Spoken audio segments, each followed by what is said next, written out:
Hello beautiful people, and welcome to my cozy little corner of the world. Today we are doing an end of the year book tag. If you've not heard about this, it's basically a lot of questions, and each question you answer with a book. I did not create this. I first heard about this by a YouTuber. Her username is Larry on here. I will link her in the description. She is one of my favorite booktube accounts, if not my favorite. She's hilarious. I love to watch her videos, so I will link that down below. I don't believe she created it either, but I cannot for the life of me remember who did create it. So she's the one that I heard about this from. So if you see me looking down over here, I have my list of questions because I can't remember them all. So without further ado, let's get started. Okay, so first, most disappointing book of the year has to be Bunny by Mona Awad. I thought I was gonna love this book.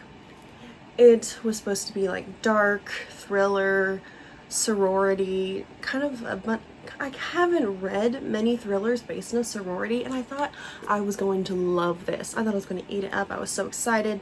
I liked the covers. I got my little tabs to go with it. Basically, the entirety of this book was me going, what did I just read? What? It was just like, what? I finished this book, and I was like, that's it. What is happening?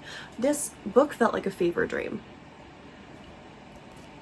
I thought I was gonna love it. I have not read any other books by this author, but I thought I was gonna like it. I thought I was gonna like it. I didn't. I really didn't. I don't remember what I rated this, but I know it had to be like a 2-star or below. It's like if Mean Girls and like Wednesday, like the show on Netflix, was like, had bunnies and they turn men, they're doing some kind of magic where they turn men into bunnies. And no, backwards. They're turning bunnies into men. They were getting the men to like hang out with them, do stuff they wanted. There was also like a crime and a weird ex. It just felt like a trip. I did not care for this at all.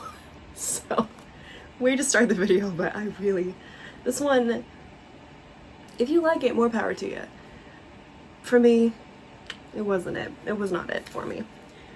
Okay, so I don't actually have a physical form of this next one, but what was an underdog book?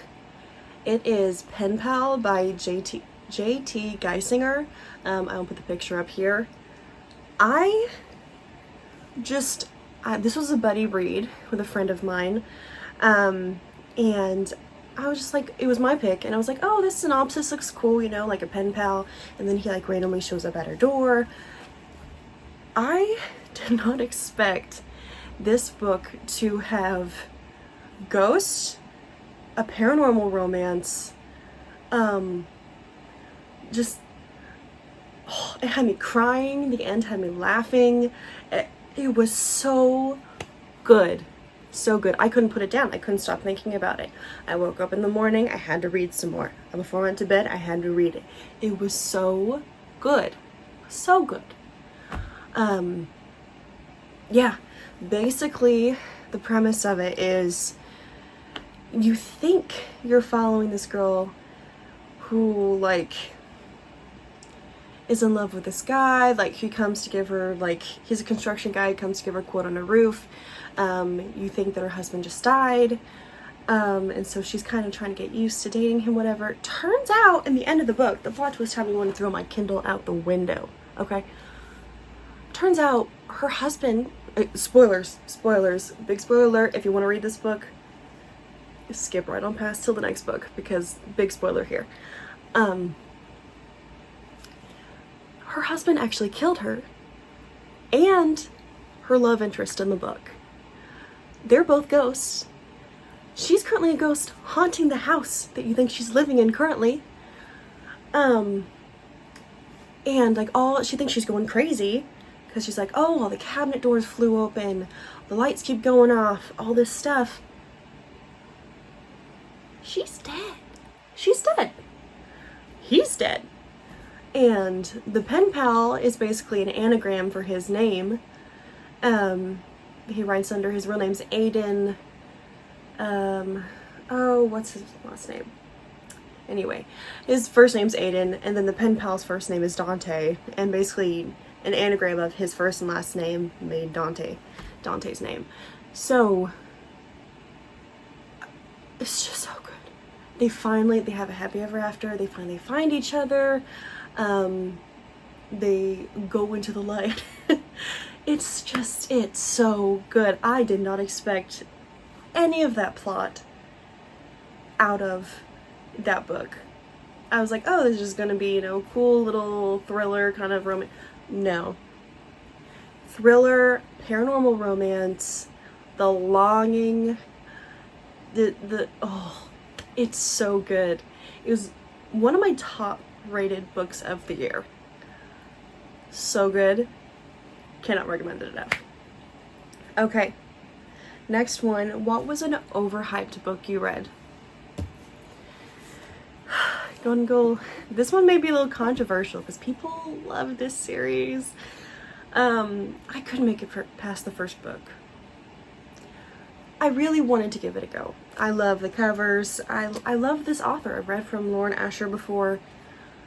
I haven't tried the other two books in this series, so there's that. This one, it's supposed to be Grumpy Sunshine. He's grumpy, she's Sunshine. She took Sunshine too far, where the female main character is just plumb deadsy. Like, every single thing he'd say, even if it wasn't that funny, the author would describe her as like throwing her head back in laughter, or she'd just cackle at something. And I was like, honey, it's not that serious. Calm down. I don't know. This one, I had to DNF because the main character, Zara, she just got way too annoying for me. I feel bad saying that. Like, I get wanting to do the Grumpy Sunshine trope, but she was so sunshine.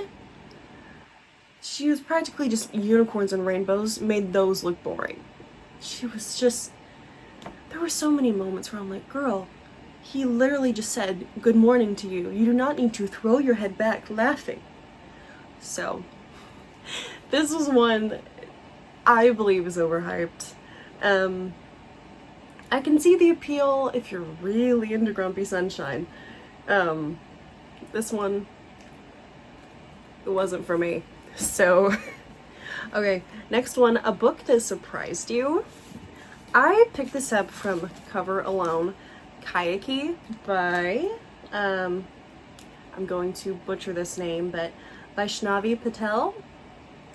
I also annotated this book. You can see the tabs here, and it has really fun, like, textured pages. I don't know if you can see that right there. I was really surprised by this book. I think I also gave this like a 4.5 or a 5-star. I think a 4.5. Magic system in this world and the powerful female main character is just so good. It was so good. Plus I learned some more about this culture and the mythic and the lore and all of that. So I was really surprised by this one. This one, I don't know. Plus the cover's gorgeous. So highly recommend this one. Very, very good.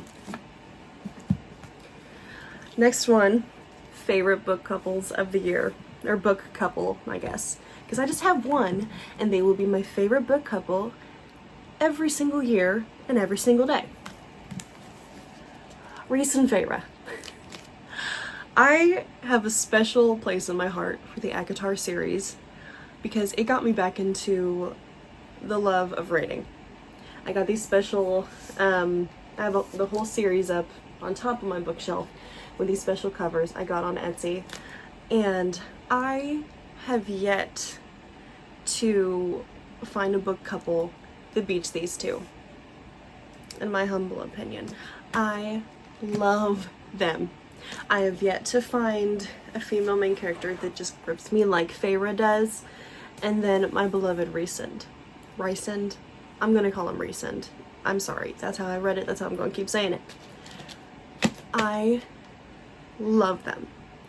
Love them. So every day, every year, if I do this tag again next year, they're gonna be my favorite book couple. Unless by some miracle someone surpasses them, but I highly doubt that because they're my favorite. I love them to pieces. I love them so much. Okay, my favorite main character of the year. I really liked, actually, I forgot her name. Hold on, let me find her name again. So, my favorite main character of the year is Lyra from the games Gods Play.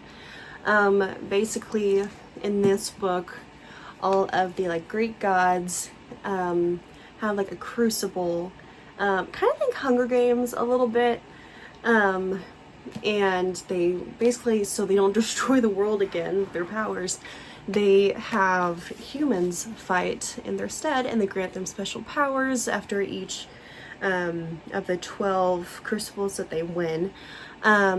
She is with Hades this year, or yeah, for this crucible. It's the first time he's been in it, and I loved her. I loved her. I loved the sass. I loved how much she cared for others. Like, she refused to let anyone die in these crucibles. Like, she's like, we're all doing this together. These gods are stupid, making us fight and die for them. I loved her. I loved her. And the romance in this is so good. I believe I rated this a 4-star. It's really good. It ended on a cliffhanger, so beware. I am very much looking forward to the sequel to figure out what happens because, whoo buddy, that's a big cliffhanger. So, very excited for that. And yeah, she was just, this author, Abigail Owen, really knows how to write a strong yet sensitive, cunning, funny, sassy female main character. Just fully embodied all that a woman can be.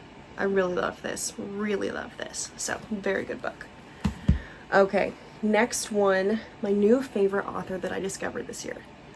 How I have not read this author before when I am a thriller lover, I don't know. But this year, I read many books by Frida McFadden. This is the year I discovered Frida McFadden, and the year I discovered she is an auto-buy author for me now. I love her books. No matter what she does, she always gets me with a plot twist. My jaw always drops when I read her books. Normally, I can figure out what the plot twist is going to be. I've read enough, I can catch on. Not her. Frida, I don't know what kind of crack you put into these books, but you're doing a good job. You are doing a good job. Every single book I've read of hers has been a 5-star so far this year.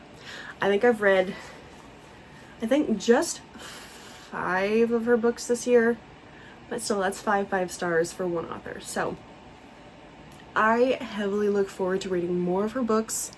I have on my shelf over here, I have The Boyfriend, which is a new release from her. Highly look forward to reading more books from her. Just, something about her writing, it goes by so fast in a good way. It's so easy to read, and then she just keeps you on your toes the whole time. It's so good. It's so good. I love her writing, so I will never stop droning on about how good her writing is. So yes, my new favorite author, hands down. Love her books. Next one, author that did not work out for you this year. I couldn't think of many for this year. I did think of an author who the book just in the writing didn't really go for me. So Elise Kova, to be fair, this is the only book of hers that I've read. It seemed to be really good. In parts, it was. In other parts, I don't know, it felt like it was just lackluster. Just like, you could have done more, you know? So I didn't really have a great answer for this question, but I guess the writing in this book, I wanted to try her books, but based off this one, I wasn't a huge fan. It felt like there could have been something more. I've seen this plot done many times before, and it's been done a lot better. So, still a good book. It was an interesting read, but could have been a little bit better. Next one was the happiest book you read this year. I'm actually currently reading it, which you'll see in my December TBR video. How My Neighbor Stole Christmas. It is basically this is Grumpy Sunshine done correctly. And it's basically like, think of a funny, cozy Hallmark movie, like a Christmas Hallmark movie, and put it in a book form. It's just cozy. They have all kind of Grinch little Easter eggs that you'll find in here, and just there's banter, there's humor. It's so good. It's so good. Really enjoying it so far. I've made it this far in the book, so not terribly far in it, but already I think this is my happiest read of the year. It's warm and fuzzy, and I really, really like it. Next one, the saddest read of the year.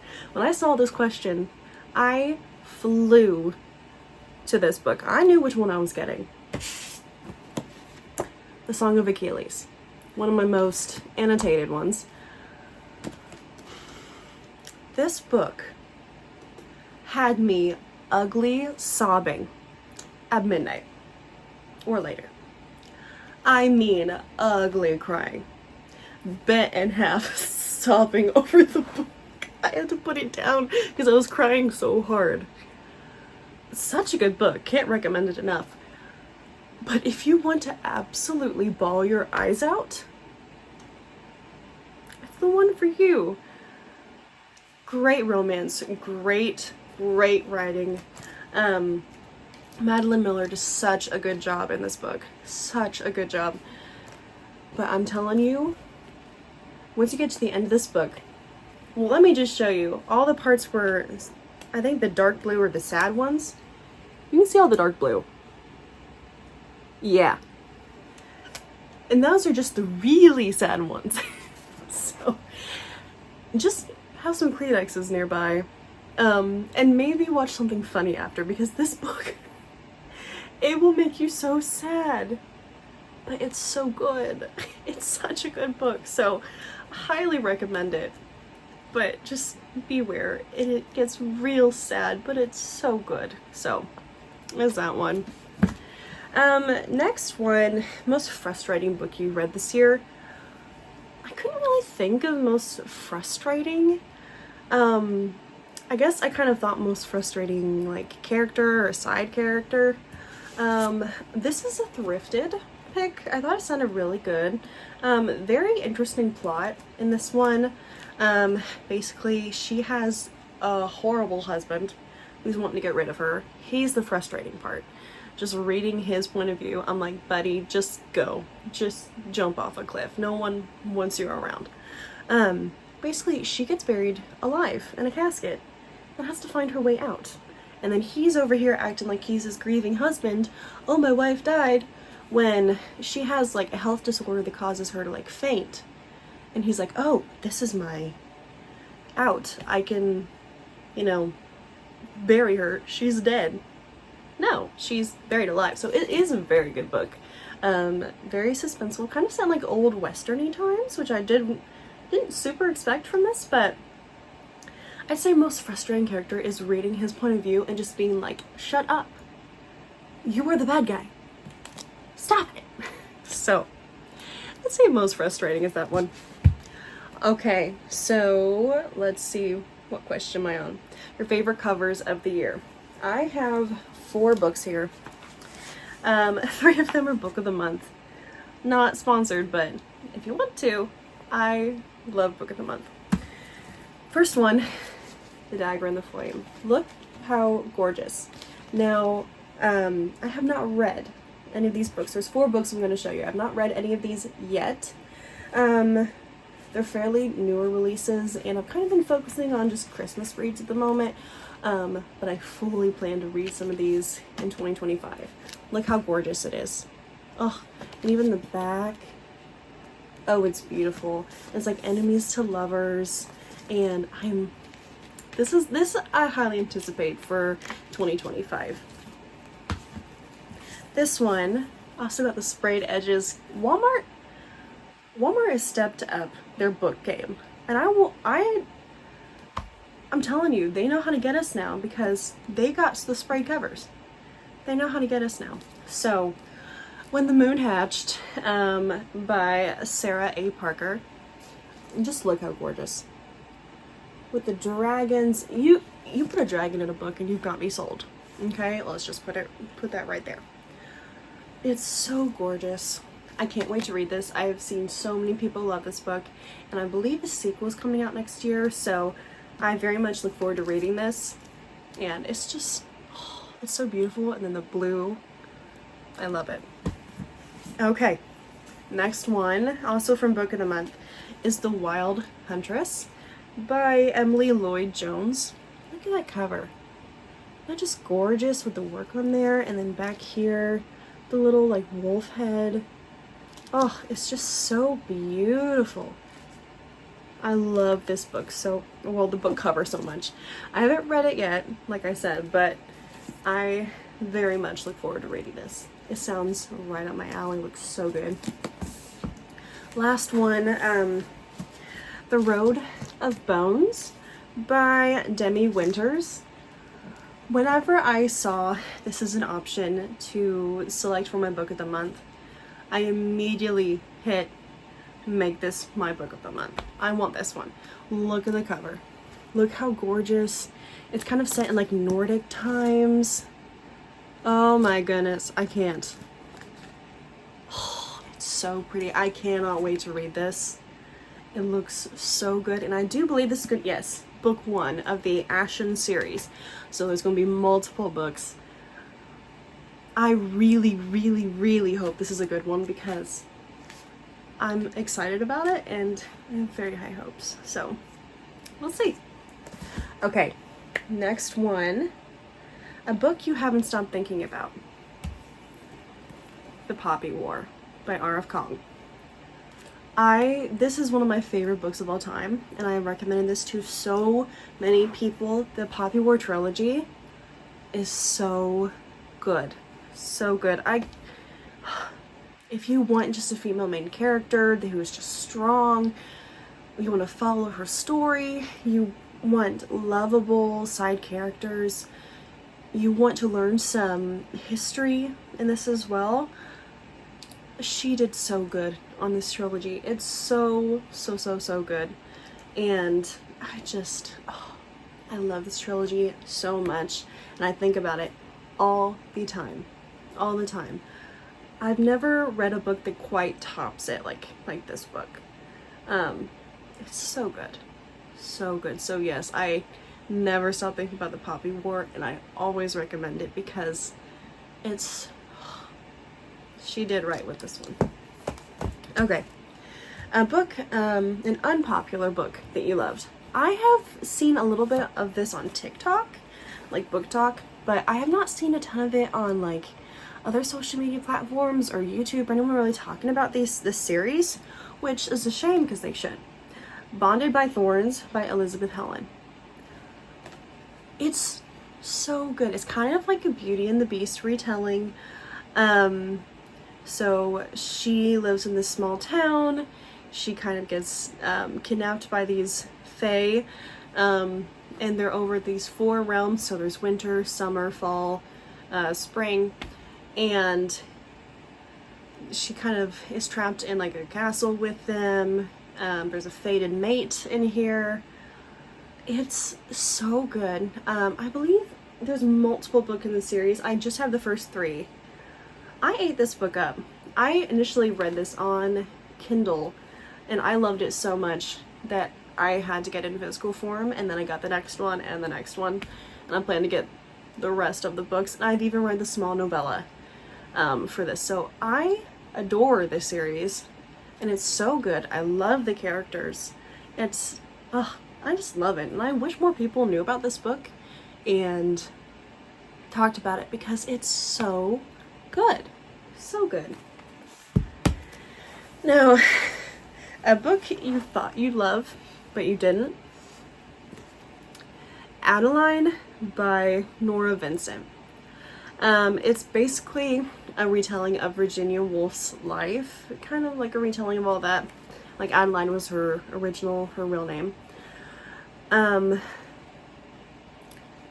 had to DNF this before I finished the first chapter. The writing was so confusing to read. I was like, I could not follow a paragraph. And I love me a classic book. I love classic literature. I collect like antique books, classic literature, poetry. I collect all that stuff. Thought I would love this. I got this at a thrift store. I'm like, oh, Virginia Woolf, I'll love this. Maybe I'll give it another go in the future, but I don't know. I may unhaul this book because it was really hard to read. And like, I'm someone, I can read my fair share of classics, I can whatever, just something about the writing with this is like, what are you talking about? So this one I'll probably unhaul. But yeah, I thought I was gonna love this. Instead, I like to give books at least a chapter. I couldn't do that. It was really, I couldn't get along with the writing, so there's that.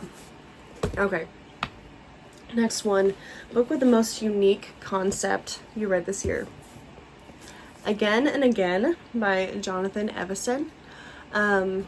Basically, there's this man in this assisted living facility where they're like, oh, he's crazy. He thinks that, him and his wife have lived all these lives before. He keeps fantasizing about, he used to live back in the Middle Ages. He used to live, back in the 50s or whatever. And they're like, yeah, he's lived all these lives before. He's just, he's kind of losing his mind a little bit. But then actually goes back and tells how he finds his love again and again, and he's lived multiple lives, and like there's even one where he's like living in London and his love is a cat. was like reincarnated as a cat. So very interesting plot. I don't know, it was very, very interesting to read. Not my favorite book I've ever read, but it was very interesting to read and kind of go back and forth, and it was very just heartwarming. Like, he had to find his love in every single lifetime. And I thought that was very sweet. So it was a cute book. Okay. A book you read this year that you would reread. Now, I don't think I read this book this year. But this is 100% a book I would reread. It is Alice Feeney. Daisy Darker by Alice Feeney. This is one of my most annotated books of all time. And let me tell you, I loved the plot twist in this. I love this book. It's kind of like a murder mystery. They're trapped on an island. People keep dying. We're trying to figure out what's going on. But this is a book that I did something a little extra with, right? So I love to annotate my books, right? I love to go a little extra. So in the beginning, I didn't draw this is part of the book, but I did like a little spreadsheet of all the characters, and let me see if I can find it for you. Like, I even went on like Pinterest, and I found like, okay, so that's what I think the house looks like, what I think the island looks like. There's the dog that's mentioned. Let's see, here's what I think the grandma would look like, and some scenery in the house, and just kind of like, when you read this book that I like annotated, I mean, like, you get a full sense of kind of like you're watching a movie. This is one of my favorite things I've ever done with a book. I love it so much. Even this one part, let me see if I can find it again. Yes, I even put Spotify codes. So songs that are mentioned in the book, you can scan it and listen to it while you're reading like this scene. Yeah, I went above and beyond with this book. Loved it so much. One of my favorite things that I have, my favorite memories of like doing this book, and I love just flipping through it and being like, I did that, and that's pretty cool.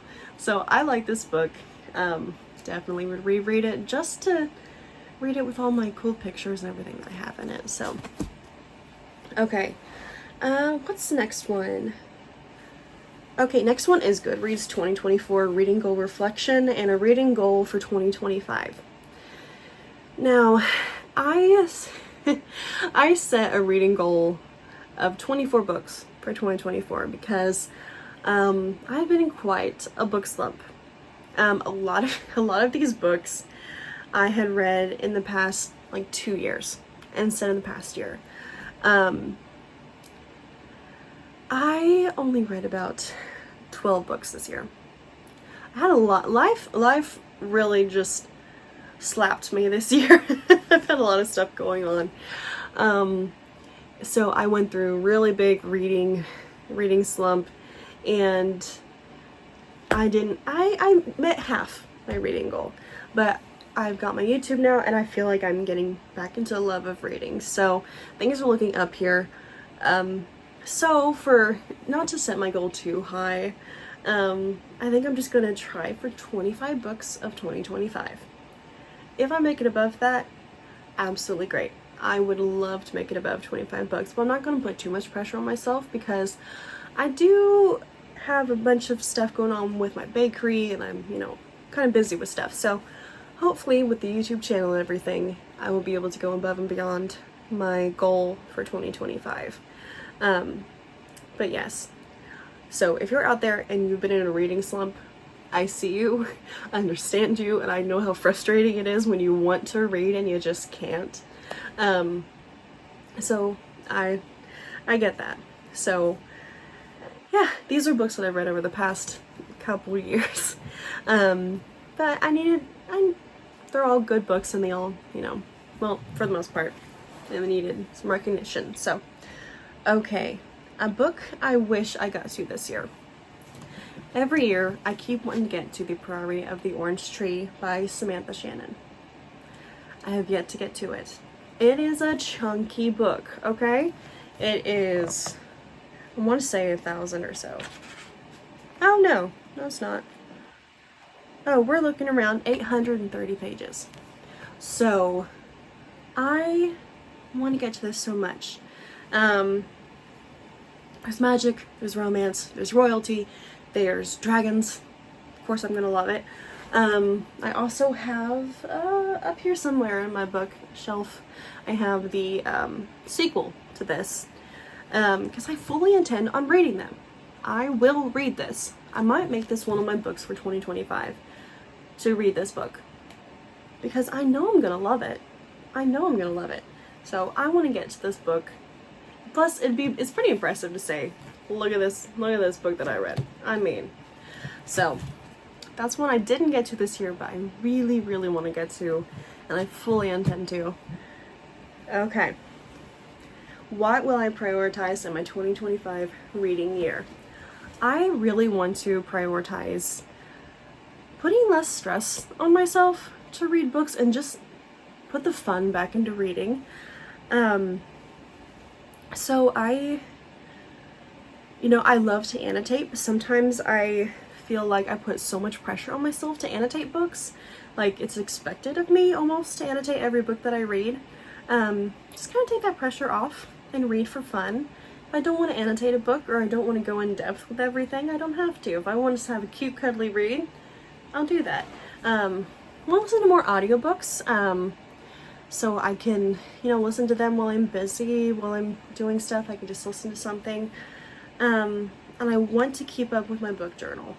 Hopefully I'll have a video up here showing my book journal, and creating a spread for 2025. I didn't as much for 2024 keep up with it. In past years I definitely have, but again, 2024, was not my year. It slapped me in the face. Let's just say that. But I definitely want to keep up with my reading journal more this year, and I want to fall back in love with reading again. And I want to, you know, really invest my time in my YouTube channel and just have fun with it. I really do. So I think that's what I want to prioritize most, is just falling back in love with reading and the fun of it. So, okay. So, I do not have a drink of the day. Oh no. I don't have a drink of the day. I was going to do like a coffee or whatever for my drink of the day, or a tea. I don't have one at the moment, which is shocking for me. If you know me, I always have multiple drinks surrounding me. You always have to have 3 drinks, okay? You have to have water, just for a neutral, whatever. You have to have either tea or coffee, something a little stronger, a little caffeinated, and then something fruity. Whether that be like a Propel or a Gatorade or whatever. You have to have your 3 drinks. And I live by that. And people make fun of me for that. But you gotta have your 3 drinks. I'm just a simple girl. You gotta have your 3 drinks. So it's very shocking that I don't have a drink with me right now.